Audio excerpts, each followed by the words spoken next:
What's going on YouTube? It's EK here, and today we have another movie review, and we're going to be talking about the new Bleach release that's on Netflix. If you haven't watched it yet, I recommend go watch it now because I actually recommend and like this movie.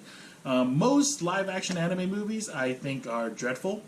They're not good. The directors have, I feel like they don't stay true to the source material, and they really ruin a lot of the animes, and I feel like they should just go with, an original story instead of bringing the anime to life in a lot of cases. But in this case, for Bleach, it actually goes pretty well. So one thing for sure is that the story stays pretty true to the source material. So everything starts out exactly like the way the anime does, where you meet all the main characters, you meet Rukia, Ichigo, and all of them, and he gets his power exactly the same way, and he fights off a hollow the way you exactly kind of see in the anime. So that's all great.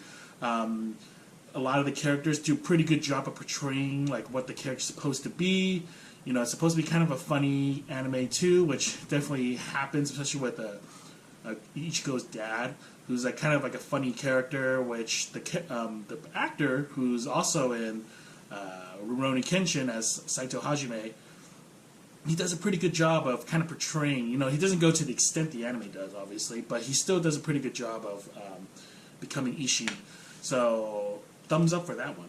Anyway, so overall, like the story is pretty good. They do have to change some stuff so that the story is a little bit more movie friendly. So, for example, one of the first things that they change is how Ichigo is trained as a Shinigami, and also the story between Rukia, Byakuya, and Renji. So the one thing like that they changed, as I noticed, was that apparently both Renji and Rukia are both adopted by the Kujiki family, which I thought was completely weird. I was like, wait, what?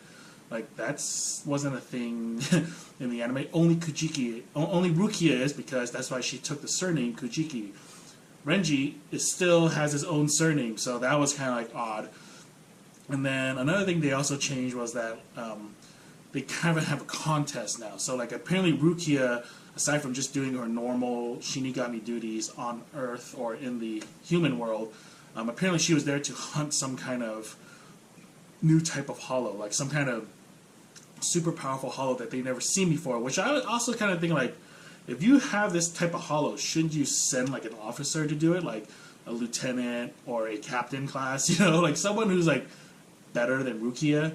Which I thought was kind of funny. Like, why would you send someone so noob or like so low class? It's like sending a private to go hunt down like an assassin.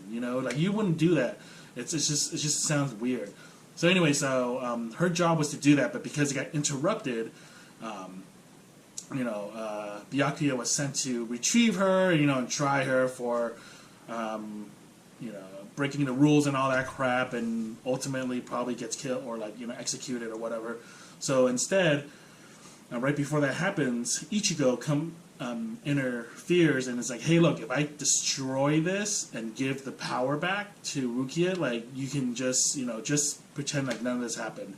And essentially, Byakuya is like, okay, let's do this, and kind of uses him as bait instead to get the hollow to come out. So that part is completely changed. And this is more so for the movie, which I thought it was kind of okay, because you have the beginning aspects of Ichigo as like a beginner Shinigami, where he just thinks he can just do it because he has a huge ass sword and he's like a tough guy, so he can do it. But then Rukia really trains him to become like a real sword fighter, and then understand actually how to fight as a Shinigami, which I thought was a lot nicer, because a little montage for it that's pretty good.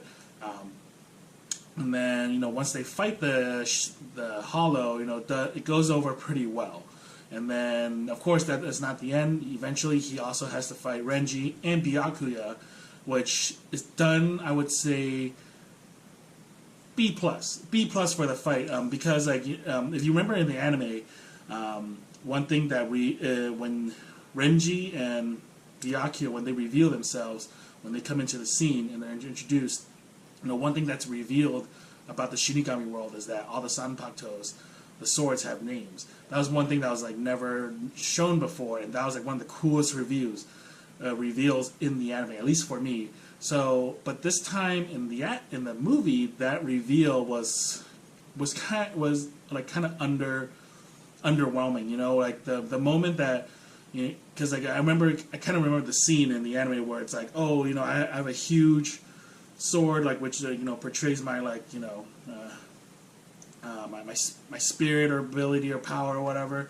And then Renji's like, well, like, you don't even how come like you haven't released your sword? Like, how come like you don't know what the name of your sword is? And he's like, Ichigo's like, what are you talking about? It's like, what sword? Like, what name?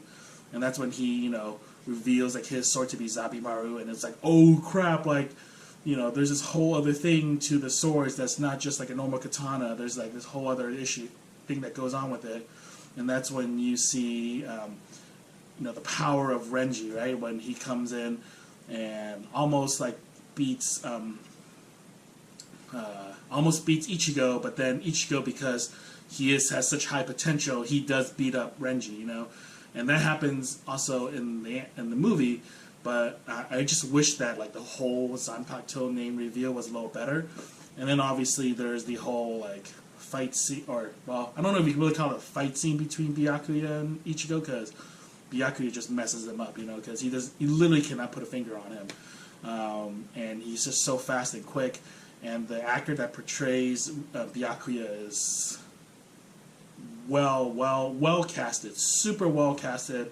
I think I've seen the guy in like one other American movie. Does it very well, and he's just really well done. And the way his hair is a little funny, just because like I never realized, or I guess never really thought about what it would look like in the anime versus real life. But he has his part of his head's like shaved off. Some of like the strands that it's in those like white wrappings is like looks like dreadlocks. I'm like, that looks a little funny, but I guess that's exactly what it would look like if it was in real life. So it looked a little funny, but he's pretty badass. One thing that's kind of cool is that they still don't really reveal the whole like class system between the Shinigamis, which is still good. I think that's going to be the reveal in the next movie, assuming there's going to be a sequel, and I hope there is, because I really like the first movie.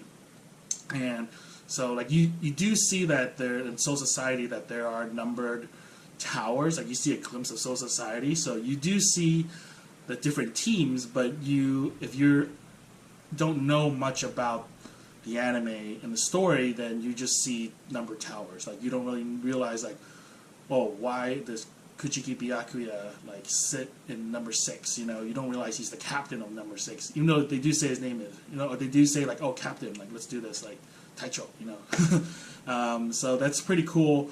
Yeah, overall, very good. I'm shocked at how good it is.